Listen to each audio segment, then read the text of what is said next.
Happy independence day to all of you.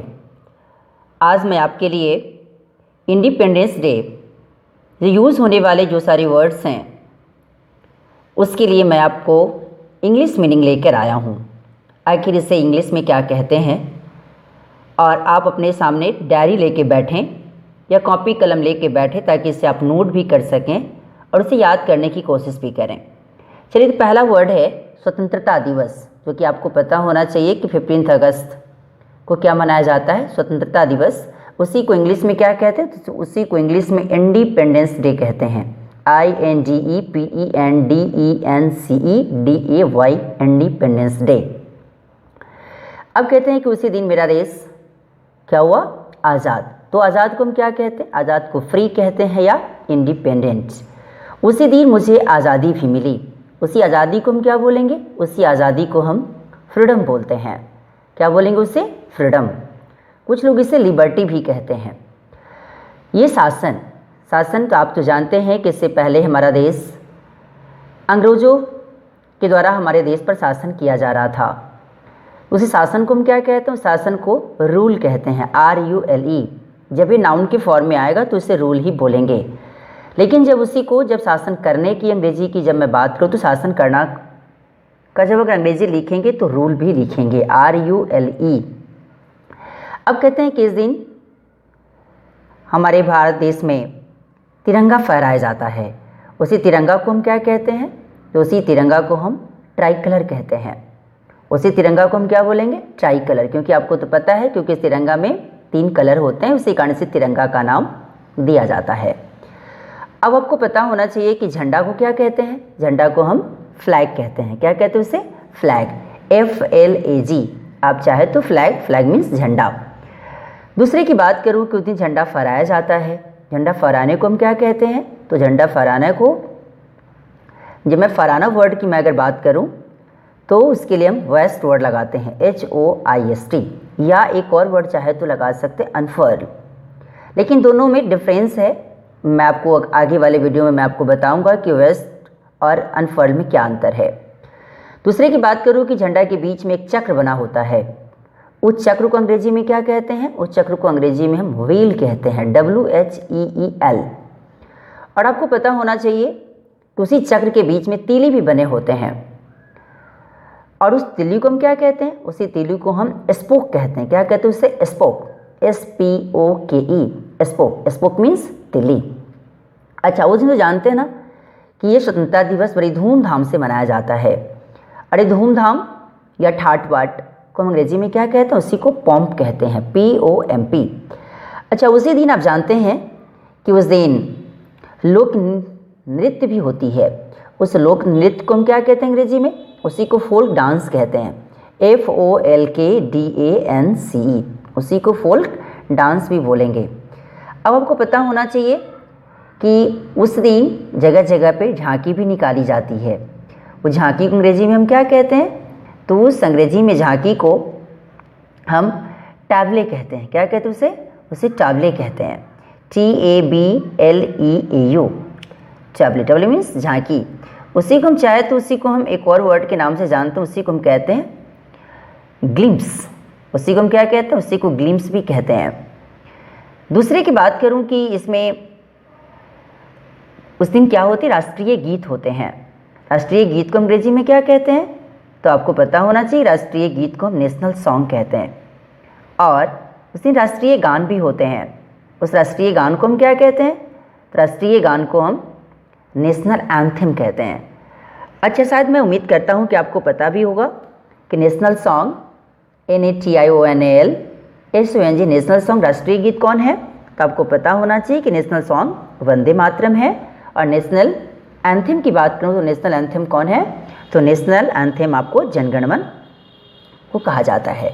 दूसरे बच्चा, उस दिन तो जानते हैं ना कि उस दिन स्पीच भी दिया जाता है। आखिर स्पीच बोले तो भाषण को अंग्रेजी में क्या कहते हैं, उसी को स्पीच कहते हैं।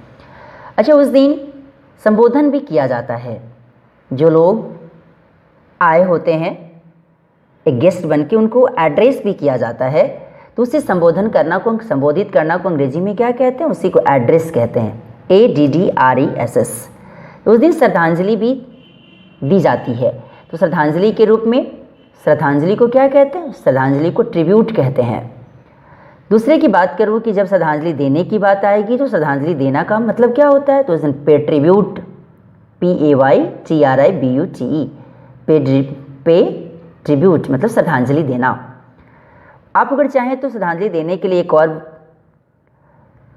वर्ड्स लिख सकते हैं जिसका नाम क्या है? पे होमेज, PAYHOMAGE। अच्छा, अभी आपको पता होगा कि हमारे देश में स्वतंत्रता कैसे मिली? तो हमारे देश में स्वतंत्रता सेनानी की बदौलत ही हमारे देश की स्वतंत्रता मिली। तो पता होना चाहिए कि स्वतंत्रता सेनानी को अंग्रेजी में क्या कहते हैं? उसी को फ्रीडम फाइटर कहते हैं, FREEDOM फ्रीडम फाइटर मतलब स्वतंत्रता सेनानी। अच्छा, पता है कि उन लोगों ने क्या दे दी? अपने आप को कुर्बानी दे दी। आखिर कुर्बानी देना या बलिदान देना या बलिदान या कुर्बानी को हम क्या कहते हैं? तो बलिदान को सैक्रिफाइस या कुर्बानी को भी सैक्रिफाइस ही कहते हैं। लेकिन जब इसी वर्ड को जब वर्ब के रूप में जब अगर लिखेंगे तो उसका मतलब ही बलिदान देना या कुर्बानी देना का सेंस लग जाता है, जिसको हम कहते हैं सैक्रिफाइस। अब उस दिन क्या बहुत सारे लोग इस स्वतंत्रता लेने के चक्कर में क्या हो गए? शहीद हो गए। उस शहीद को हम क्या कहते हैं? शहीद को मार्टिर कहते हैं। क्या कहते हैं इसे? इसे मार्टिर कहते हैं। अभी मार्टिर MARTYR, उसी को शहीद कहते हैं। उसी में एक और वर्ड आते हैं जिसको हम कहते हैं शहादत। ये शहादत का मतलब क्या होता है इंग्लिश मीनिंग में?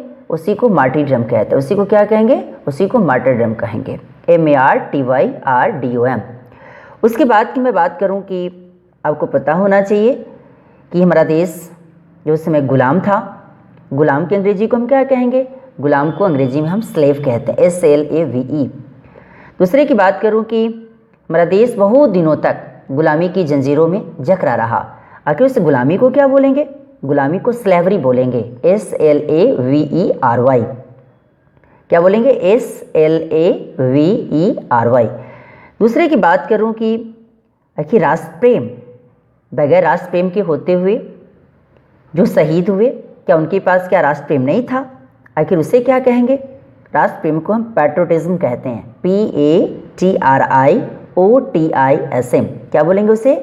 PATRIOTISM, patriotism. उसी को राष्ट्र प्रेम कहते हैं। अरे देश में जो अभी आप देख रहे हैं बहुत सारे लोग ऐसे भी हैं जो देशभक्त हैं, तो देशभक्त को अंग्रेजी में क्या कहते हैं? उसी को पैट्रियट कहते हैं, PATRIOT। दूसरे की बात करूं कि जैसे झंडा को जब आप होस्ट करते हैं, जब झंडा फहराया जाता है तुरंत उससे आप सलामी देते हैं। सलामी देना को हम क्या कहते हैं? उसी को सैल्यूट कहते हैं, SALUTE।